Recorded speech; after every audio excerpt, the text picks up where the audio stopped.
안녕하세요. 스포츠 분석 전문가 금팀장입니다. 분석을 힘들어하시는 분들을 돕고자 이렇게 스포츠 분석 영상을 업로드하기 시작했습니다. 거짓없는 정보와 확실한 분석으로 도와드리도록 하겠습니다. 매일 최신으로 공유되는 금팀장의 스포츠 분석 정보를 필요로 하시는 분들은 영상 하단 고정 댓글 클릭 후 문의 주시면 됩니다. 그럼 오늘의 경기 분석 시작할 테니 재밌게 시청해 주시기 바랍니다. 11월 18일 유로컵 예선 6경기 분석 시작하겠습니다. 첫 번째로 몰도바 대 알바니아 경기 알아보겠습니다. 몰도바는 폴란드와 페로제도 등을 상대로 최근 3경기에서 2승 1무를 기록하며 선전했다. 때문에 아직 본선행 가능성이 남아있다. 이 경기를 포함해 남은 2경기를 모두 승리하면 2위 안에 들어갈 수 있다. 때문에 조 1위 팀인 알바니아 상대로 홈에서 공격적으로 경기에 임할 것이다. 헤렌벤의 공격수인 니콜라에스쿠가 최전방에 나서고 포스톨리치와 코조카루 등 이선희 스트라이커를 지원할 것이다.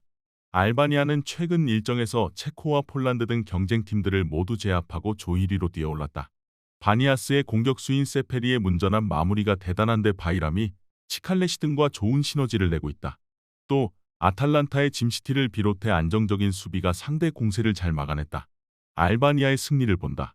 홈팀도 분명 문전한 마무리가 되는 능력 있는 공격수 니콜라에스쿠가 있다. 그러나 인테르의 아슬라니를 중심으로 중원을 두텁게 하고 나설 원정팀의 골문을 열긴 쉽지 않다. 탄탄한 수비로 상대 공세를 막아내며 세페리와 바이라미를 앞세워 역습으로 해결할 알바니아가 승리하고 본선행을 확정할 것이다. 이번 경기 알바니아 승을 추천합니다. 핸디 언어버 및 최종 조합은 고정 댓글 링크를 통해 가족방에서 확인해주세요. 두 번째로 핀란드 대 북아일랜드 경기 알아보겠습니다. 핀란드는 10월 일정에서 슬로베니아와 카자흐스탄에 연패하며 2위 안에 들 가능성이 사라졌다. 또 네이션스 리그에서도 조 2위에 그쳤기에 유로를 집에서 봐야 하는 상황이다. 그래도 올해 마지막으로 펼쳐질 홈경기에서 팬들을 위해 최선을 다할 것이다. 포우얀 팔로와 호킨스 등 골을 넣을 수 있는 선수들을 대거 기용해 승점 3점을 따내려 할 것으로 보인다. 북아일랜드는 이번에도 유로 본선 진출에 실패했다. 카자흐스탄의 2경기를 모두 패한 것이 컸는데 산마리노 상대로 승점 6점을 따낸 것도 의미가 없었다. 이번 원정에는 전력 누수도 큰데 중원에서 팀의 중심을 잡아주는 4셈의 중앙 미드필더 시어찰스가 징계로 결장한다. 에반스와 루이스 등 베테랑 수비진이 팀을 이끌어야 한다. 원정팀은 톰슨이 찰스의 공백을 메우려 하겠지만 중원 사령관의 공백이 크게 느껴질 것이다. 리즈의 중앙 미드필더인 카마라를 중심으로 중원을 꾸리고 나와 경기 주도권을 가져올 수 있고 포우얀 팔로가 찬스를 해결할 핀란드가 홈에서 원하는 결과를 가져올 것으로 예상된다. 이번 경기 최종 조합 픽은 아래 고정 댓글 링크를 통해 오시면 가족방에서 무료로 공개합니다.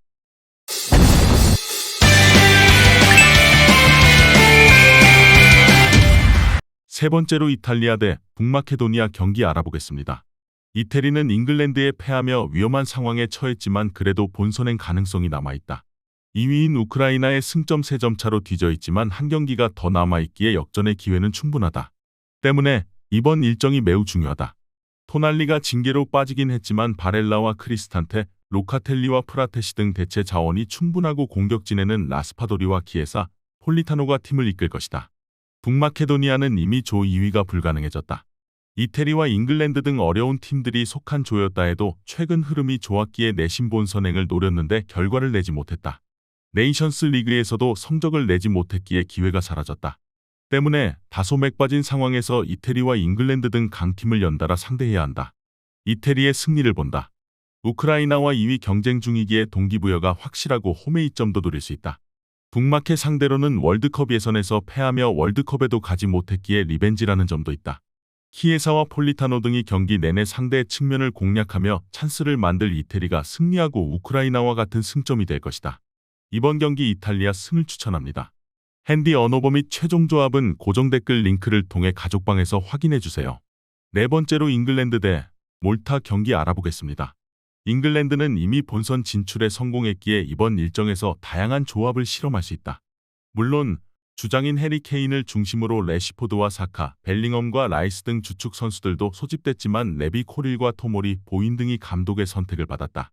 소속팀에서 부진했던 제임스와 스털링 등이 빠졌고 메디슨이 부상으로 낙마했지만 그래도 막강한 전력이다. 몰타는 예상대로 최하위에 위치해 있다. 지브롤터와 리히텐슈타인 등 전력이 약한 팀들과의 대결에서는 나름 잘해줬지만 중하위권 팀들과의 경기에서도 전혀 따라가는 모습이 나오지 않았다. 이 경기는 원정이고 최강팀을 상대하기에 더 어려운 경기가 예상된다.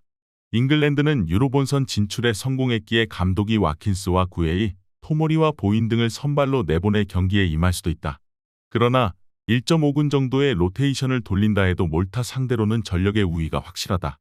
라이스와 칼립스의 중원 장악도 있을 잉글랜드가 우세할 것으로 예상된다. 이번 경기 최종 조합픽은 아래 고정 댓글 링크를 통해 오시면 가족방에서 무료로 공개합니다.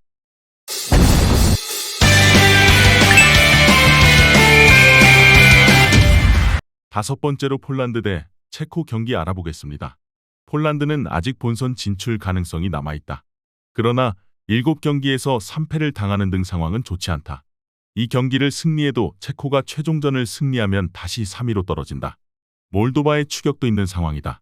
그래도 홈에서 전력을 다해 승리하고 다른 팀의 실패를 바라야 한다. 밀리크와 지엘린스키, 스지만스키와 레반도프스키 등이 모두 차출됐기에 홈에서 공격적인 경기 운영이 예상된다. 체코는 이 경기를 승리하고 몰도바가 알바니아 상대로 승리하지 못하면 본선행이 확정된다. 단, 패하지 않아도 확률이 높기에 원정에서 우선은 버티는 경기로 임하며 역습으로 승부를 볼 것이다. 최전방에는 프라하의 쿠우타가 레버쿠젠의 홀로젝과 나설 것으로 보이는데 수책과 크랄, 사딜렉 등 정상급 중앙 미드필더들이 나선다. 접전을 본다. 폴란드는 황금 세대를 앞세워 네이션스리그 A리그에서 계속 머물렀고 월드컵에서도 나름 성적을 냈었다. 그러나 레반도프스키를 비롯한 베테랑들을 지원할 확실한 코어가 나오지 않으며 주춤하고 있다. 웨스트햄의 수책과 트벤테의 제루키가 중원을 두텁게 하고 나와 수비 라인을 보호할 체코의 수비를 쉽게 넘지 못할 것이다. 이번 경기 무승부를 추천합니다. 핸디 언어버 및 최종 조합은 고정 댓글 링크를 통해 가족방에서 확인해주세요. 마지막으로 덴마크 대 슬로베니아 경기 알아보겠습니다. 덴마크는 남은 2경기에서 승점 3점 이상을 추가하면 본선으로 갈 수 있다. 카자흐스탄의 추격을 받고 있긴 하지만 진출 가능성은 높다. 다소 주춤하던 시기도 있었지만 최근 조별예선 4연승을 기록 중이다. 소속팀에서 완벽하게 살아난 네르고르를 비롯해 에릭센과 옌센이 이끌 중앙도 강하고 헤룬과 요나스 빈 등 골 결정력이 좋은 공격수들도 있기에 이 경기를 통해 조 1위로 올라가려 한다. 슬로베니아는 덴마크의 골득실에서 한 골 앞선 조 1위다. 그러나 아직은 유로 본선행을 확정하지 못했다. 만일 이 경기와 마지막 경기를 모두 패하고 카자흐스탄이 2승을 따내면 3위로 추락할 수도 있다. 때문에 이번 원정 경기에서 최대한 패하지 않는 데 초점을 맞추고 나설 것이다. 라이프치히의 스트라이커인 세스코를 제외한 필드 플레이어들이 모두 라인을 내리고 하프라인을 쉽게 넘지 않을 것이다. 슬로베니아는 비올과 블라치치가 나설 중앙 수비가 강하고 체린이 수비 라인을 보호할 수 있다. 그러나 에릭센과 옌센, 네르고르 등 EPL 리거들이 중원에 나서 점차 분위기를 가져올 홈팀의 공세에 고전할 것이다. 요나스 빈의 안정적인 마무리가 있을 덴마크가 우세할 것으로 예상된다. 이번 경기 최종 조합픽은 아래 고정 댓글 링크를 통해 오시면 가족방에서 무료로 공개합니다.